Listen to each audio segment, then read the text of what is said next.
Next हमारा question number 10। Sadaf bought 2.25 kg beef at the rate of ₹160 per kg, 0.75 kg mutton at the rate of ₹350 per kg and 2.35 kg chicken at the rate of ₹170 per kg. What amount does she have now out of ₹1500?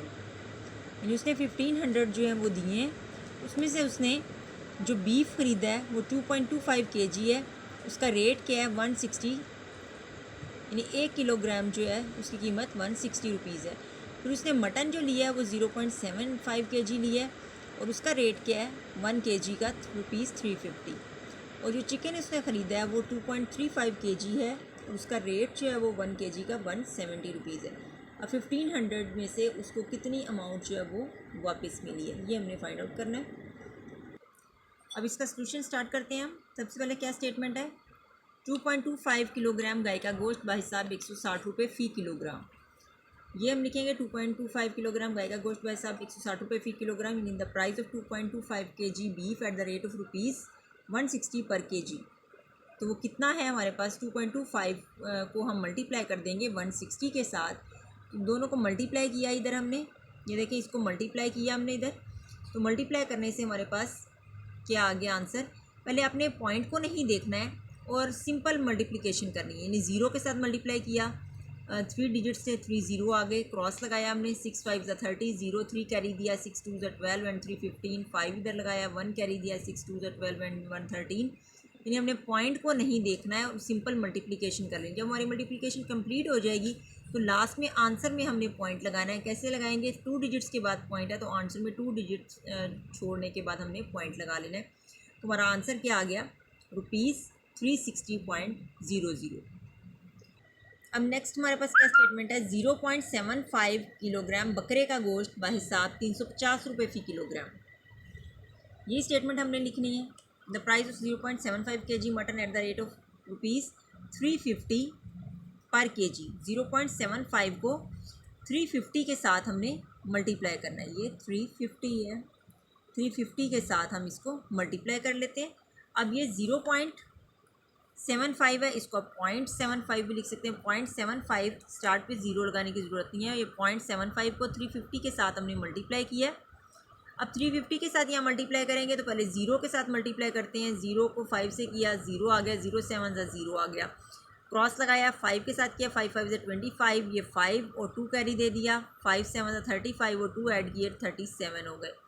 ये 2 science लगाए हैं cross, 3 के साथ करेंगे, 3 5 15, 5 1 carry दिया, 3 7 21 और 1 carry इसमें plus किया तो 22 बन गए। इसको हम ऐड करेंगे तो ऐड करने से हमारे पास आंसर क्या आ गया, 262.50। ये पॉइंट हमने लास्ट पे लगाया है, 2 डिजिट्स के बाद पॉइंट था तो यहाँ से आंसर में हमने 2 डिजिट्स छोड़कर पॉइंट लगा लिया। तो आंसर हमारे पास क्या आया, 262.50। ये हमारे पास इसका आंसर आ गया। अब नेक्स्ट है हमारे पास स्टेटमेंट, 2.35 किलोग्राम मुर्गी का गोश्त बाहिसाब 170 रुपये फ़ी किलोग्राम। ये स्टेटमेंट लिखनी है हमने। द प्राइस ऑफ 2.35 kg की chicken eight the rate of ₹170 पर kg। अब 2.35 को मल्टीप्लाई कर देंगे हम 170 के साथ, इसको मल्टीप्लाई किया हमने, तो मल्टीप्लाई करने से वही मेथड है, सिंपल मल्टीप्लिकेशन करने के बाद 2 डिजिट्स के बाद पॉइंट लगाना है। तो आंसर में से 2 डिजिट्स छोड़कर आपने पॉइंट लगा लिया, तो हमारे पास आंसर क्या आ गया, 399.50। अब हमने उसने ये 3 चीज़ें ख़रीदी हैं, तीनों के हमने अमाउंट निकाल लिए कि उसने कितने कितने पैसे तीनों के बन गए हैं। पहले हमारे पास कितनी अमाउंट बनी, 360.00। सेकंड जो मटन उसने लिया उसकी अमाउंट कितनी बनी, 262.50। और उसके बाद चिकन जो उसने लिया वो 399.50 बन गई। अब हम क्या करेंगे, इसकी टोटल अमाउंट निकालेंगे कि इन तीनों की कितनी टोटल अमाउंट बन रही है। तो ये हम कुल रकम लिखेंगे, यानी टोटल अमाउंट। तो तीनों अमाउंट्स को हमने प्लस कर लेना है, 360.00, 90 पॉइंट, तो ये हमने अब टोटल अमाउंट इसकी फाइंड आउट की है। हमने तीनों अमाउंट्स जो हमारे पास हैं इनको ऐड किया है। पहली अमाउंट क्या है हमारे पास, 360.00, सेकेंड क्या है 262.50, थर्ड है 399.50। ये तीनों अमाउंट्स हमने लिखनी है। अब हमने इनको ऐड करना है। तो ये हमने यहाँ पर इसको ऐड किया हुआ है। तीनों अमाउंट्स लिखी हुई हैं, 0, 5 और 5 10, 0 1 कैरी दिया, 9 1 10 और 2 इसमें 12, 2 1 कैरी दे दिया, फिर 6 और 1 7, 7 में हमने 6 प्लस करने हैं और कितने आ गए 13, 13 में 9 प्लस किए तो 22 आ गए, 2 इधर फिर 2 कैरी दे दिया हमने, 3 और 2 5 6 7 और 3 10, यानी हमारे पास टोटल अमाउंट जो आ गई है वो कितनी है 1022.00। तो यहाँ पर हमारे पास क्या अमाउंट आई ₹1022.00। ये हमारे पास इनको प्लस करने से अमाउंट आ गई है। अब हमने क्या लिखना है, उसने उसको 1500 रुपये दिए हैं। 1500 रुपये में से हमने ये मालूम करना है कि उसके पास कितनी रकम बच गई है। 1500 रुपये में से जितनी रकम बच गई है, the amount left with her out of ₹1500। तो क्या करेंगे हम 1500 में से इस अमाउंट को हम माइनस कर देंगे। ₹1500 माइनस ₹1022.00, इनको माइनस करना है हमने। ये यहाँ पर माइनस किया हमने, ये ज़ीरो है एज इट इज़, नीचे आ जाएंगे, पॉइंट भी आ गया। अब ज़ीरो में से 2 माइनस नहीं हो सकते, हम साथ भी ज़ीरो है। अब यहाँ 5 से कैरी लेंगे, 5 इधर 1 कैरी देगा, यहाँ पर जो है वो 10 हो जाएगा, 5 की जगह पर 4 रह जाएगा।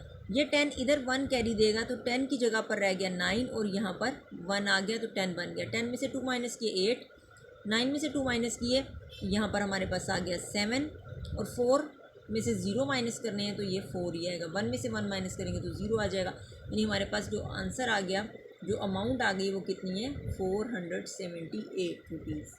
तो ये वो अमाउंट है जो हमने फाइंड आउट करनी थी, क्योंकि उसने 1500 दिए थे, उसमें से ये सारी चीज़ें ख़रीदने के बाद उसके पास कितनी रकम बाकी बची 478 rupees. So Sadaf has now ₹478। बस सदफ़ के पास अब 478 रुपये हैं। तो ये हमने क्वेश्चन नंबर 9 और क्वेश्चन नंबर 10 आज ये 2 क्वेश्चंस किए हैं। इन दोनों क्वेश्चंस की आपने अच्छे से प्रैक्टिस करनी है और इन्हीं दोनों क्वेश्चंस का आपने होमवर्क भी करना है।